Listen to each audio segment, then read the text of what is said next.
আজ নদিয়ার কৃষ্ণনগর সদর মোড় সংলগ্ন ১৯ নম্বর ওয়ার্ডের পক্ষ থেকে কৃষ্ণনগর সদর মোড়ে এক রক্তদান শিবির অনুষ্ঠানে এসে যোগ দেন বনগাঁর সাংসদ তথা কেন্দ্রীয় জাহাজ প্রতিমন্ত্রী শান্তনু ঠাকুর। দেখুন প্রতিবেদনে বিস্তারিত।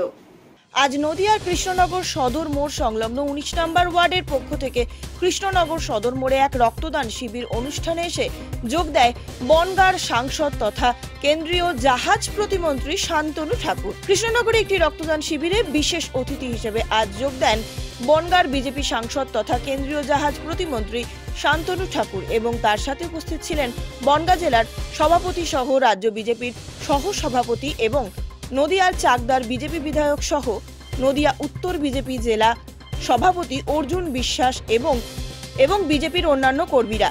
আজ নদিয়ায় কৃষ্ণনগর ১৯ নম্বর ওয়ার্ডের পক্ষ থেকে আয়োজিত একটি রক্তদান শিবিরে এসে যোগ দেয় বনগাঁর বিজেপি সাংসদ তথা কেন্দ্রীয় জাহাজ প্রতিমন্ত্রী শান্তনু ঠাকুর। তিনি মঞ্চ থেকে কলকাতা আর.জি. কর হাসপাতাল প্রসঙ্গে একাধিক বক্তব্য রাখেন এবং রাজ্যের পুলিশ প্রশাসন এবং রাজ্য প্রশাসনকে তীব্র কটাক্ষ করেন। তিনি জানান, যেভাবে রাজ্য প্রশাসন এবং পুলিশ প্রশাসন চলছে তাতে করে নারী সুরক্ষা নেই বাংলাতে বললেই চলে এবং সুরক্ষা দেওয়ার মতনও কেউ নেই। যদিও কলকাতা আর.জি. কর কাণ্ড নিয়ে তিনি রীতিমতন সরব হন এবং তিনি জানান যে নক্কারজনক ঘটনাটি ঘটেছে তা পূর্ব পরিকল্পিত এবং তার কারণ ওই মহিলা ডাক্তার আর.জি. কর হাসপাতালের বিভিন্ন দুর্নীতি প্রসঙ্গে জেনে গিয়েছিলেন, তাই হয়তো তাকে খুন হতে হয়েছে এবং তা অত্যন্ত নৃশংসভাবে আর.জি. কর কাণ্ড নিয়ে ইতিমধ্যেই তদন্ত শুরু করেছে সিবিআই। তাই সিবিআই তদন্ত করায় এখন অনেক কিছুই সামনে আসছে, অনেক দুর্নীতি উঠে আসছে। এদিন আর.জি. করে ব্যবহৃত ওষুধপত্র ভুয়ো বলে দাবি করেন কেন্দ্রীয় জাহাজ প্রতিমন্ত্রী শান্তনু ঠাকুর। যদিও অবশেষে কৃষ্ণনগর শহরের খেটে খাওয়া দরিদ্র গরিব মানুষের হাতে তুলে দেন বস্ত্র প্রদান শেষে সাংবাদিকদের মুখোমুখি হয়ে যদিও রাজ্যের বন্যা পরিস্থিতি নিয়েও তিনি সরব হলেন। তাকে প্রশ্ন করা হলে তিনি বলেন, যে কোনো ব্যারেজ ব্রিজিং করতে গেলে রাজ্য সরকারের অনুমতির দরকার হয়। রাজ্য সরকার যদি অনুমতি না দেয় তাহলে কি করে ড্রেজিং করা হবে? আর তার কারণেই প্রাকৃতিক দুর্যোগে বন্যা পরিস্থিতি সৃষ্টি হচ্ছে এই রাজ্যে। এছাড়াও কৃষ্ণনগর সদর শহরের বুক চিরে চলা জলঙ্গি নদী নিয়ে প্রশ্ন করলে তিনি একাধিক কথা আরো তুলে ধরেন। দেখুন, ইনল্যান্ড ওয়াটারওয়েজ যেটা জাতীয় জলমার্গ হলে মানুষ অনেক উপকৃত হবে।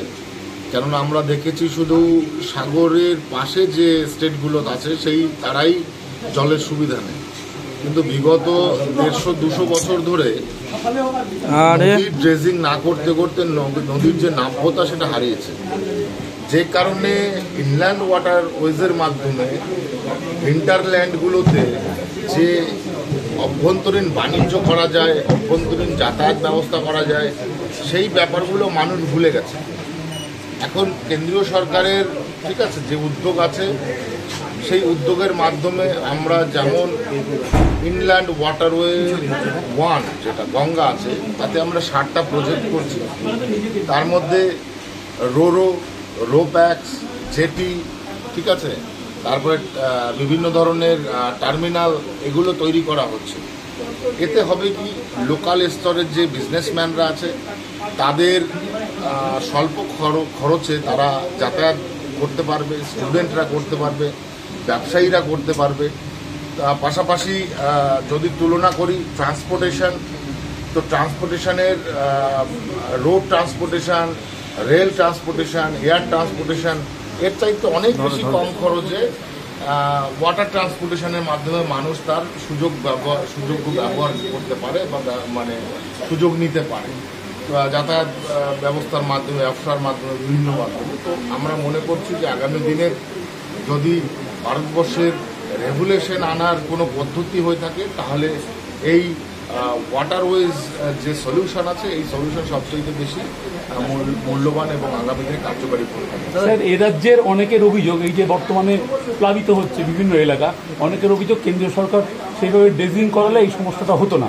এ ব্যাপারে কি বলবেন? কেন্দ্রীয় সরকার ড্রেজিং করতে গেলে রাজ্য সরকারের এনওসি দরকার পড়ে, নো অবজেকশন সার্টিফিকেট। উড়ে এসে জুড়ে বসা যায় না। তাহলে রাজ্য সরকার মানুষ ভোট দিয়ে তৈরি করলো কেন? যদি সেন্ট্রাল গভর্নমেন্টই ডাইরেক্ট করে দিতে পারে তাহলে রাজ্য সরকারের তো দরকার পড়ে না। তাহলে আপনারা হাঁটিয়ে দিন রাজ্য সরকারকে, আমরা করে দিচ্ছি। আপনারা টেরিটরি বানিয়ে দিন, এটাকে দেখি তারপরে আমরা করতে পারছি কিনা। আগে আপনার কথা বলতে গেলে জানতে হবে যে আপনি কি বলছেন। তো যুক্তরাষ্ট্রীয় যে কাঠামো আছে সেই যুক্তরাষ্ট্রীয় কাঠামোতে এসে আমাদের কাজ করতে হয়। স্টেট গভর্নমেন্টের এনওসি ছাড়া সেন্ট্রাল গভর্নমেন্ট কাজ করতে পারে না, এটাই নিয়ম, সাংবিধানিক নিয়ম। এগুলো আগে জানতে হবে, তারপরে প্রশ্ন। দাদা, যেখানে আরজিকর কাণ্ডে যেখানে বিচার হচ্ছে না দীর্ঘদিন ধরে, প্রায় 2 মাস কেটে গেল, সেখানে কি বলবেন? বলার তো কিছুই নেই, টপ টু বটম সব করাপশনের মধ্যে আছে। যে করাপশন, যতক্ষণ না পর্যন্ত করাপশন ক্লিয়ার করা যাবে, বাই ফোর্স এই করাপশন ক্লিয়ার করতে হবে। তা নাহলে কারুর সম্ভব নয়, কারুর দ্বারা কোনোভাবে সম্ভব নয় এই করাপশন হাঁটানো। বাই ফোর্স এই করাপশন স্টপ করতে হবে। কারণ A to Z সব করাপশনের সাথে যুক্ত, পুলিশ প্রশাসন করাপশনের সাথে যুক্ত, সিভিল অ্যাডমিনিস্ট্রেশন করাপশনের সাথে যুক্ত। অর্থাৎ যে রাজ্যে টোটাল করাপশনের মধ্যে ডুবে আছে তাকে আপনি কি করে চেঞ্জ করাবেন? বাই ফোর্স ছাড়া। যে কোনো খবরের জন্য যোগাযোগ করুন 7099017330 এবং 7099017110 নম্বরে।